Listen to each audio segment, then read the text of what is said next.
믿음의 선한 싸움이란 제목으로 말씀 전하고 기도하겠습니다.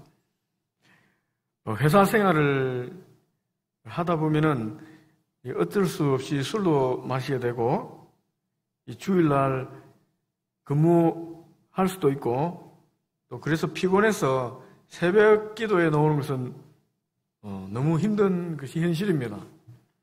그래서 신앙이 좋은 청년들은 직장을 구할 때 이 신앙생활 하는데 지장이 없는 곳 구하려고 노력합니다. 출퇴근 시간이 정확하고 주일 확실히 쉬는 곳을 원합니다. 그런데 이런 곳 찾기가 쉽지가 않습니다. 또 이런 곳 찾아도 월급이 박한 경우가 많이 있습니다. 대표적으로 이 공무원들은 출퇴근이 정확합니다. 주일 지킬 수가 있습니다. 그런데 월급이 생각보다 좋지 않습니다. 그래서 요즘 젊은이들에게는 인기가 조금 떨어진 것 같습니다. 어쨌든 신앙 좋은 청년들은 공무원 되는 것을 원합니다. 되면 좋겠습니다. 저도. 그런데 교회학교 청년들이 모두 공무원 준비를 하면 될까요? 그리고 공무원 된다고 해서 신앙생활 잘 한다는 보장이 있습니까? 공무원 되는 것과 신앙생활을 잘하는 것 정비례하지 않습니다. 별개입니다. 시간 좋고 신앙생활 잘할 수 있는 그런 최고의 직장을 구한다고 해도 여러분 역시 신앙생활을 하는 것은 쉽지가 않습니다. 그래서 어떤 사람들은 교회에서 일하는 것이 신앙인으로서 최고의 직장이 아닌가 이렇게 생각해서 목사와 교역자들을 부러워합니다. 이 교회에서 마음껏 기도하고 성경만 연구하고 예수 믿는 사람들만 상대하니까 신앙 지키기가 얼마나 쉽겠는가 라고 생각하는 것입니다. 과거 저도 그렇게 생각을 했습니다. 그러나 오늘 본문을 보면은 이 바울은 에베소 교회의 목사로 파송한 자기 제자 디모데에게 이 믿음을 지키기 위해서 선한 삶을 감당하라고 강력하게 권면하고 있습니다. 그냥 권면하는 게 아니라 아주 강력하게 얘기하고 있습니다. 교회 목회자인데 신앙 지키기가 쉽지가 않다는 것입니다. 이 목사돼도 신앙 지키기가 쉽지 않다는 겁니다. 그렇다면 여러분, 바울이 디모데에게 믿음의 선한 삶을 감당해서 꼭 지키라고 말하는 것은 무엇일까요, 여러분? 무엇 때문에 믿음의 삶을 끝까지 사오라는 것일까요? 12절 한번 보겠습니다. 믿음의 선한 삶을 사오라, 영생을 취하라. 이를 위하여 내가 부르심을 받았고 많은 증인 앞에서 선한 증언을 하였도다. 우리가 믿음의 선한 삶을 사와서 지켜내야 하는 것은 영원한 생명입니다. 영생은 주 예수 그리스도를 믿는 믿음으로 거저주시는 하나님의 선물입니다. 이 영생을 지키기 위해서 싸운다는 것은 여러분 이 믿음을 우리가 지켜낸다는 것입니다. 복음을 지켜낸다는 것입니다.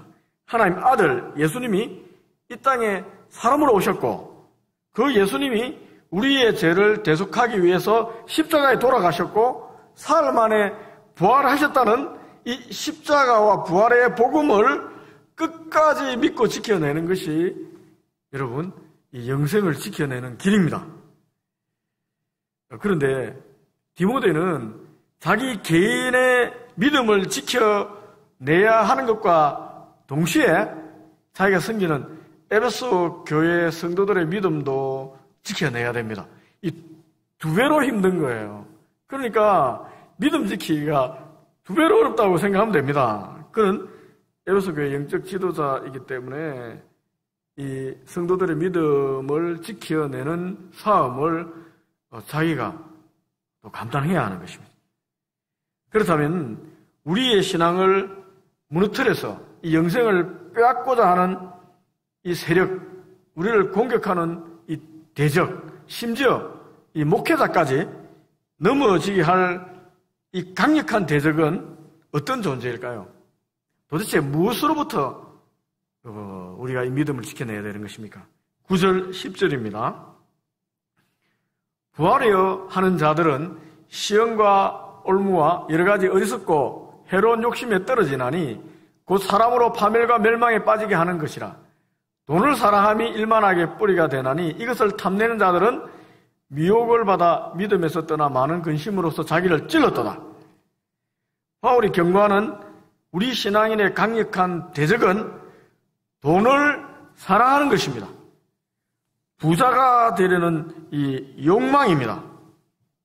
여러분, 돈 자체가 아니라 부자 되고자 하는 이 마음인 거예요. 돈을 사랑하는 이 마음입니다. 모든 악의 뿌리가 이 돈을 사랑하는 것이라고 얘기하고 있습니다. 왜 이렇게 돈을 사랑하는 것이 모든 악의 뿌리가 됩니까?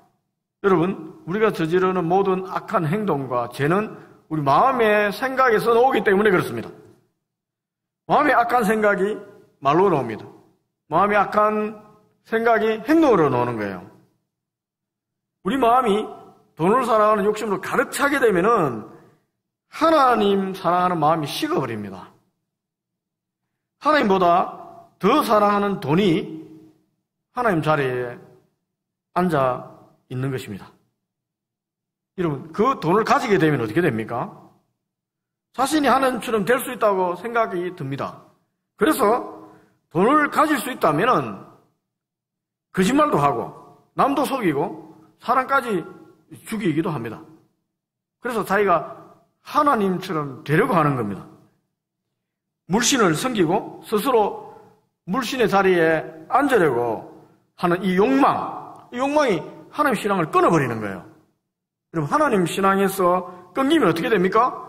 영원한 생명에서 떨어지는 겁니다. 파멸과 멸망으로 빠지는 것입니다. 창세 때 에덴 동산에 아담과 하와가 실패했던 그 일이 오늘날 교회에서도 동일하게 반복되고 있다고 바울이 지금 경고하고 있는 것입니다. 에덴 동산에서는 뱀이 사람을 무너뜨리기 위해서 심은 거짓말이 선악을 먹으면 지혜로워져서 하나님처럼 된다는 것입니다. 뱀의 말에 넘어간 하와가 선악과를 보자 이 탐심이 생겼습니다. 그래서 먹었습니다. 하나님처럼 되고자 했기 때문에 그렇습니다. 그 순간 어떻게 됐습니까? 하나님 먹지 말라는 선악과를 먹었다는 것은 이 탐심이 하나님 관계를 끊어버렸다는 거예요. 영생을 잃어버리고 이 죽는 존재가 됐습니다. 하나님처럼 된 게 아니라 죽는 존재가 된 것입니다. 사단은 이 시대에 돈을 선악과 대용으로 사용하고 있습니다. 이 자본주의 체제는 뱀이 뿌려놓은 거짓된 생각, 가치관에 의해서 지배되고 있습니다. 어떤 거짓된 가치관입니까? 돈 있는 자가 신이다 라는 가치관입니다. 돈을 많이 가진 자 못할 게 없다는 거예요. 돈 이꼴 신이다 주장하는 것입니다. 이 가치관이 지배하는 겁니다. 그래서 돈을 많이 가지고 있는 자가 성공한 자이며 최고의 사람이라고 주장합니다. 그래서 마음껏 돈을 욕망하라는 것입니다. 이 자본주의입니다. 마음껏 돈을 욕망해라. 돈을 가지는 것이 신이다. 이 얘기하는 게 자본주의입니다. 예수님을 믿는 우리도 이 돈의 욕망, 부자가 되고 싶은 마음에서 자유롭지 못합니다. 뱀이, 이 들짐승 뱀이 하와에게 이 말을 했습니다. 이 돈도 우리에게 말을 합니다. 말로 유혹합니다. 어떻게 유혹합니까? 저 친구들 봐라. 너보다 어릴 때 공부도 못했는데 너보다 잘난 것도 없고 못났는데 저렇게 돈을 많이 벌었잖아. 저 친구 아파트 평수가 얼마인지 알아? 야, 너도 할 수 있어. 너도 이제 돈 벌러 가라. 얘기합니다. 이 돈은 또 염려, 걱정을 말합니다. 돈이 말을 하는 거예요. 말을 하는 거예요. 야, 돈이 없으면 먹고 살기 어렵잖아. 너 자식도 키워야 되고 부모님도 섬겨야 되잖아. 갑자기 가족 중에 누가 병이 들면은 얼마나 당황스럽겠니? 하나님 신앙도 좋지만은 야, 돈이 더 필요하니까 돈 버는 거 먼저 해라. 그럼 계속 염려를 심고 유혹으로 우리를 유혹하는 것입니다. 말로 유혹하는 것입니다. 그럼 이것이 사단이 돈의 뿔을 가지고 찌르는 것입니다. 사단은 돈에 달린 염려의 뿔, 그리고 교만의 뿔을 가지고 우리 신앙인이 틈만 보이면 사정없이 계속 찔러대릅니다. 세상 사람들은 이미 찔렸거든요. 그래서 별로 안 찔러도 다 이렇게 사단의 뿔에 찔려서 돈을 욕망합니다. 오직 교회만 그렇지 않거든요. 교회는 다른 가치관에 의해서 지배되고 있습니다. 그러니까 이 신앙인, 예수 믿는 사람이 틈만 조금 보이면 이 사단의 욕망이 뿔로 막 계속 찔러대는 거예요. 우리의 믿음의 방패가 조그만 틈만 보이면은 순식간에 이 사단의 뿔에 찔려버립니다. 우리도 믿음의 방패를 딱 가지고 있는데 우리 방패가 느슨해질 때가 있거든요. 그때 바로 찔러대립니다. 그럼 찔려버리는 거예요. 신앙인도. 사단, 이 돈 욕심망의 이 뿔이 찌르는 곳은 우리 마음입니다. 우리 심장입니다. 정확하게 심장을 찌릅니다. 마음에. 찔리면 어떻게 됩니까? 찔리는 순간 우리 마음에 평정심을 잃어버립니다.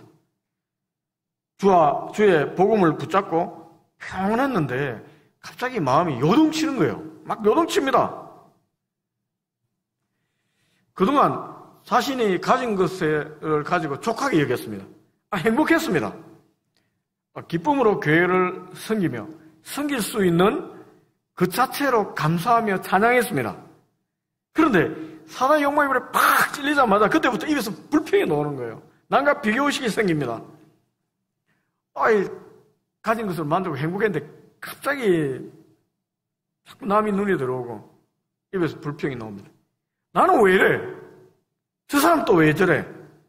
왜 나만 이렇게 힘들게 살지? 왜 나만 교회 저렇게 봉사해야 돼? 왜 나만 힘든 부서에 있는 거야? 살기도 버거운데 왜 내가 헌금을 해야 되지? 여러분, 이 욕망의 뿔에 찔리면 마음이 이 선뿌리가 이제 생기기 하는 거예요. 하나님에 대해서도 불만이 생기고 우리의 삶에 대해서도 불만이 생겨요. 내버려두면 어떻게 되겠습니까? 우리 영혼이 죽습니다.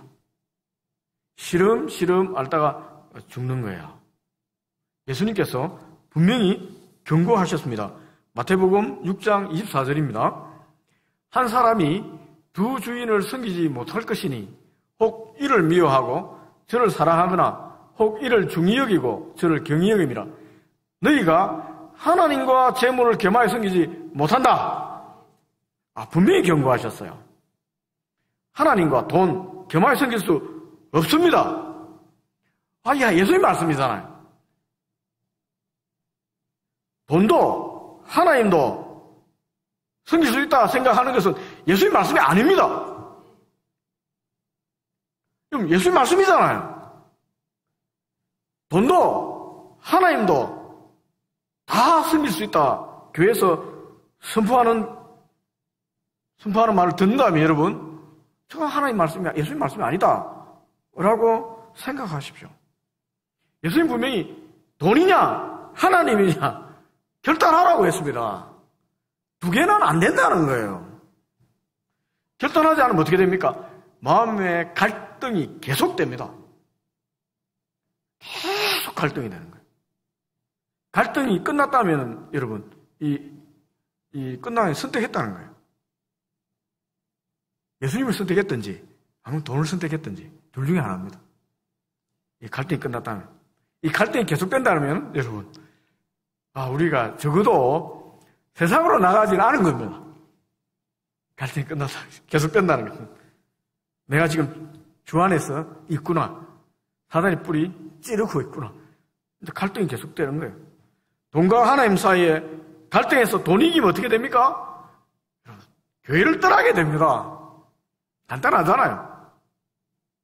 사단의 뿔에, 돈의 뿔에 팍 찔려서 갈등하다가 돈 선택하면 어떻게 됩니까? 교회에 있으면 안 됩니다. 왜? 교회에 있으면 괴롭거든요. 세상에 가면은 돈을 많이 벌고 출세하고 이렇게 성공한 사람들 와와 하는데 교회에서는 다른 말 하거든요. 그래 교회를 떠날 수밖에 없는 거예요. 디모데후서 4장 10절에 11절 말씀입니다. 데마는 이 세상을 사랑하여 나를 버리고 데살로니가로 갔고 그레스게는 갈라디아로 디도는 달마디아로 갔고 누가만 나와 함께 있다. 여기서 데마라는 사람이 등장합니다. 데마는 세상을 사랑해서 바울을 버리고 데살로니가로 떠났다는 것입니다. 데살로니가는 세상을 얘기하는 큰 도시거든요. 신앙을 버렸다는 거예요. 여러분, 신앙을 포기하면은 영생이 없습니다. 데마는 돈을 선택함으로 영원한 생명을 잃어버린 것입니다. 이 데마도 디모데와 마찬가지로 바울의 제자였습니다.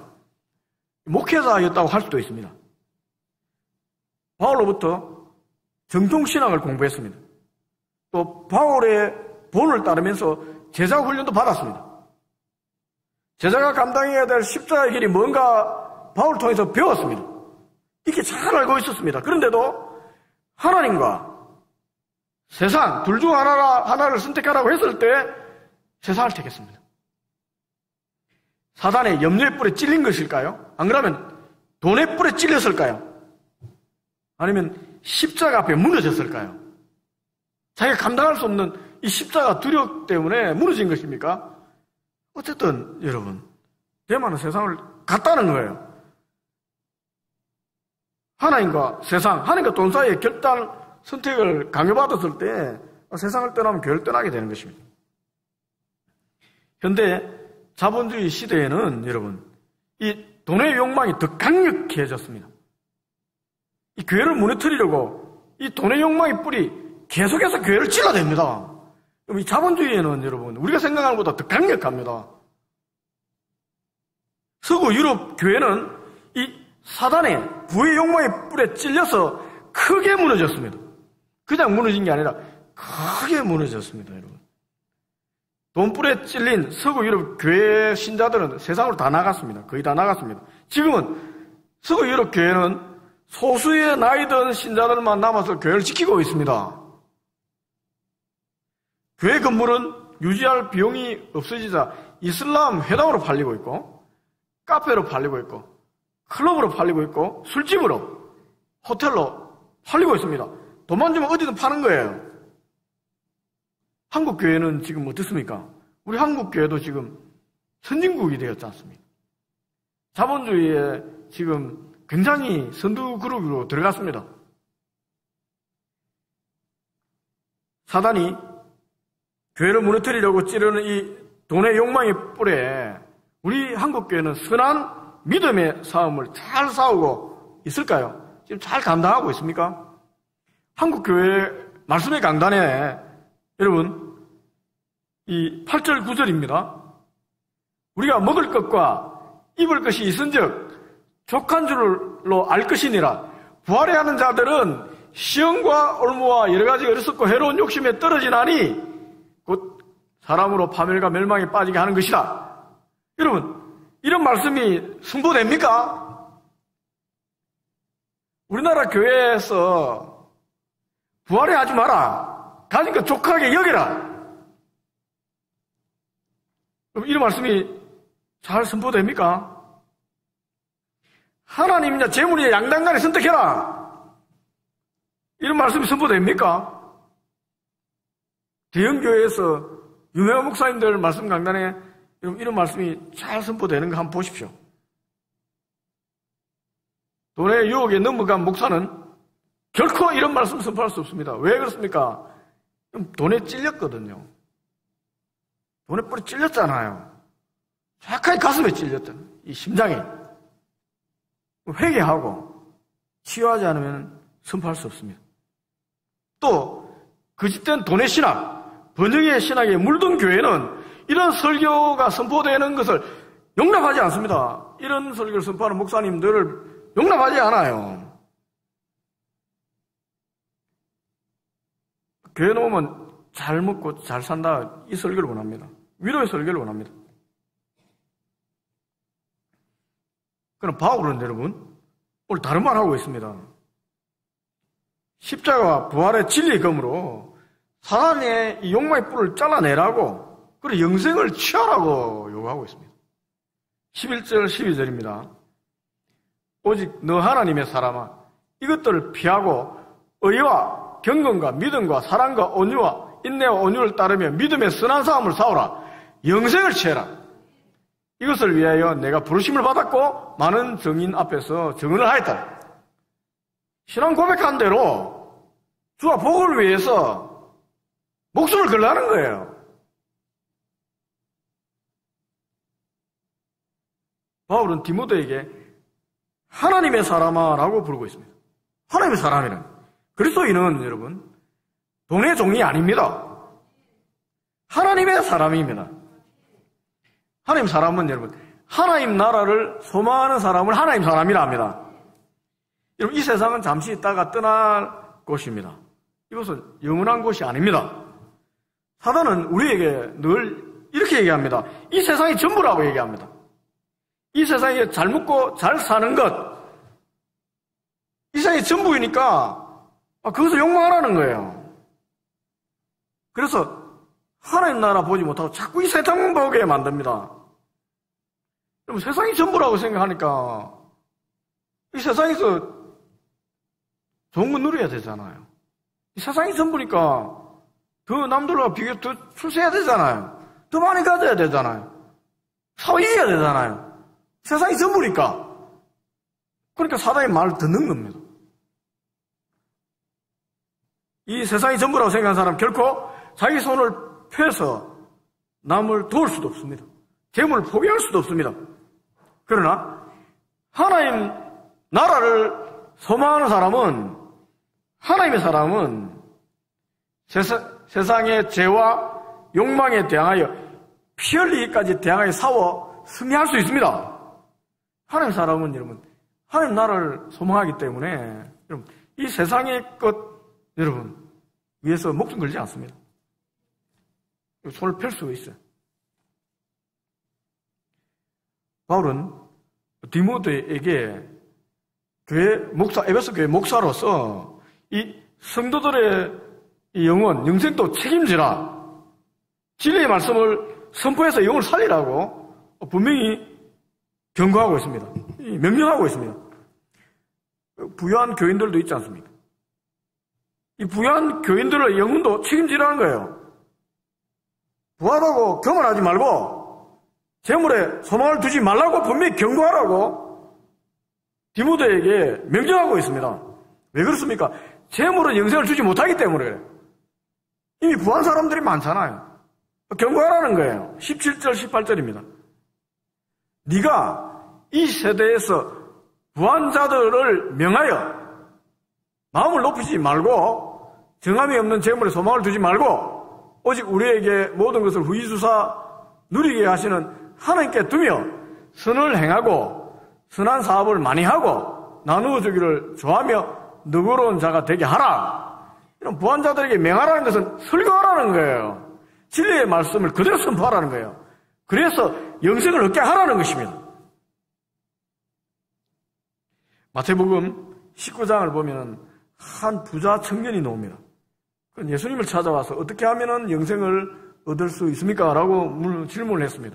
예수님께서 십계명을 지키라고 얘기했습니다. 그러자 그가 나는 어릴 때부터 이 십계명을 다 지켰습니다. 자기 재물을 팔고 나는 가난한 사람 돕고 예수님 따르면 영생이 보장된다 라고 얘기했습니다. 이 말씀을 들은 청년은 어떻게 반응했겠습니까? 청년이 재물이 많으므로 이 말씀 듣고 근심하여 예수님을 떠났다고 기록되어 있습니다. 주님의 가르침을 따르지 않았습니다. 영생을 얻지 못했다는 것입니다. 예수님은 제자들에게 부자가 천국 가기가 얼마나 힘든지, 돈의 유혹이 얼마나 강렬한지 비유로 경고하셨습니다. 마태복음 19장 23절 24절입니다. 내가 진실로 너희에게 이르노니 부자는 천국에 들어가기가 어려우니라. 다시 너희에게 말하노니 낙타가 바늘기로 들어가는 것이 부자가 하나님 나라에 들어가는 것보다 쉬우니라. 예수님 말씀입니다. 여러분, 그렇다면 부자는 어떻게 천국 들어갑니까? 하나님 나라에 들어갑니까? 좀 18절입니다. 바울은 18절에 이렇게 얘기하고 있습니다. 선을 행하고 선한 사업을 많이 하고 나누어 주기를 좋아하며 너그러운 자가 되게 하라. 하나님 주신 불을 가지고 착한 일을 하라는 거예요. 선한 사업을 하라는 것입니다. 하나님 아버지의 마음으로 하나님이 그에게 맡겨주신 물질을 선하게 사용하라고 주신 직분이 부자입니다. 이 부자는 직분이라는 거예요. 부자, 스스로 부자라고 생각하시는 분, 우리 여기 계시면은, 직분이면 직분. 하나님이 여러분에게 하나님 재물을 사용할 수 있도록 맡긴 직분을 받은 자입니다. 직분. 그 직분대로 하나님 재물을 가지고 선한 일을 위해서 일하라는 거예요. 가난한 자 돕고 좋은 일에 돈을 쓰고 사업을 하라는 거예요. 이런 부자는 돈의 유혹에서 벗어나서 영생을 소유하게 됩니다. 19절 말씀입니다. 이것이 장래에 자기를 위하여 좋은 틀을 사 참된 생명을 취하는 것이다. 부자가 이렇게 할 때 좋은 터, 하나님 나라 틀을 말하죠. 참된 생명을 취할 수 있다는 겁니다. 쉽지 않습니까? 쉬운데 어렵습니다. 왜? 정말 어려운 것 같습니다. 사단이 가진 이 부자 대부자 욕망의 불에 팍 찔리면 정말 어렵습니다. 그래서 부자 된 사람 정말 어렵습니다. 말씀을 맺습니다. 이 세상은 아침 안개와 같이 지나갑니다. 우리가 이 세상에 가지고 있는 것, 모든 것 그냥 그대로 땅에 놔두고 하나님 부르시면 가야 되는 거예요. 아무리 부한 사람도 빈손으로 떠납니다. 7절 말씀입니다. 우리가 세상에 아무것도 가지고 온 것이 없으면 또 아무것도 가지지 못한다. 이 진리 아닙니까? 그냥 아무것도 가지 못하는 거예요, 여러분. 잠시 있는 이 세상에 더 많이 가지려고 아등바등 하다가 하나님 나라 영원한 생명을 잃는다면 얼마나 안타깝습니까? 여러분, 얼마나 안타깝습니까? 여러분, 예수 잘 믿고 있다가 이 불에 한번 찔려갖고 영생을 놓치면 얼마나 안타깝습니까? 여러분, 신앙인 찔릴 수 있습니다. 한번 찔리면은 여러분 시름시름합니다.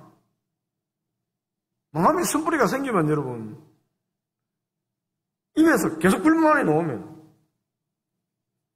이 모든 악에 뿌린 돈을 사랑하는 욕망과 사워 승리하려면 여러분 반드시 주님의 십자가의 능력을 드리고야 됩니다. 우리 힘으로 되는 게 아닙니다. 우리 마음을 한번 살펴보시고 돈을 사랑하는 마음이 하나님 사랑하는 마음보다 더 크다면 자기도 모르게 이 부자 되려고 하는 마음에 찔렸다면은 여러분 십자가 앞에 나가기 바랍니다. 그리고 우리의 탐심을 주님의 십자가에 못 박기 바랍니다. 이걸 어떻게 못 박습니까? 여러분 십자가 앞에 나아가서 주님이 내 때문에 저 십자가에 못 박혀 있는 것을 여러분 절실하게 받아들여야 됩니다. 우리가 첫 사랑 받았던 그때 그 느낌을 그대로 가져야 됩니다. 내 죄 때문에 예수님께서 또 십자가에 못 박히고 있는 것입니다. 내가 어떻게 못 박습니까, 자기를? 주님이 내 대신 십자가에 못 박히고 있는 거죠. 그 주님이 고통 속에 절규하는 목소리가 십자가 밑에 들리면은, 여러분, 내 욕망이 이 사단의 뿔에 찔린 이 상처가 치유됩니다. 치유됩니다. 왜? 주님의 사랑이 더 크니까. 여러분, 이 치유됩니다. 희한하게 십자가의 능력을 받으면은 물질이 시들해집니다. 돈이 시들해집니다. 희한합니다. 하나님의 은혜를 받으면은 시들해지는 거예요. 그리고 하나님께 성령의 충만함을 달라고 기도해야 됩니다. 주님의 도움을 구해야 됩니다. 그렇지 않으면 치유될 수가 없어요. 하나님 구하는 자에게 성령을 주신다고 약속하셨습니다. 성령은 십자가에 죽고 부활하신 예수님 영이기도 합니다. 주님의 영이 임하면 여러분 십자가의 능력으로 충만해지는 이유가 여기에 있습니다. 성령 충만하면은 부활하신 십자가에 죽고 부활하신 예수님 영이 임하니까 십자가의 능력으로 충만해지는 거예요. 이 땅이 전부가 아니라 하나님 나라가 있음을 우리가 확신하게 되는 겁니다. 부활하신 예수님 만나면 어떻게 됩니까? 이 땅이 전부가 아니잖아요. 하나님 나라가 있잖아요. 그러니까 하나님 나라를 소망하고 손을 펴는 거예요. 재물이 아니라 하나님을 택할 수 있는 것입니다. 그때 우리 국보교회가 주님의 십자가의 능력으로 충만한 그런 교회 되기를 바랍니다. 그래서 끝까지 건강한 교회로 남아있기를 바랍니다. 싸워야 됩니다. 믿음의 선한 싸움을 싸워야 됩니다. 이 선한 싸움 끝나면 만약에 지면 어떻게 됩니까? 네. 세상의 물결이 우리 교회를 장악하는 거죠. 그래서 이 강단에서는 더 이상 이런 설교는 안 나오고 듣기 어려울 겁니다. 잘 먹고 잘 산다. 하나님 믿으면 잘 된다. 복받는다. 이 설교만 퍼지면은 세상에 돈 버는 방법 유튜브하고 똑같은 설교만 들게 될 것입니다. 저는 우리 교회가 깨끗한 말씀 강단이 있는 교회라 생각합니다. 여러분들이 지켜내면 좋겠습니다.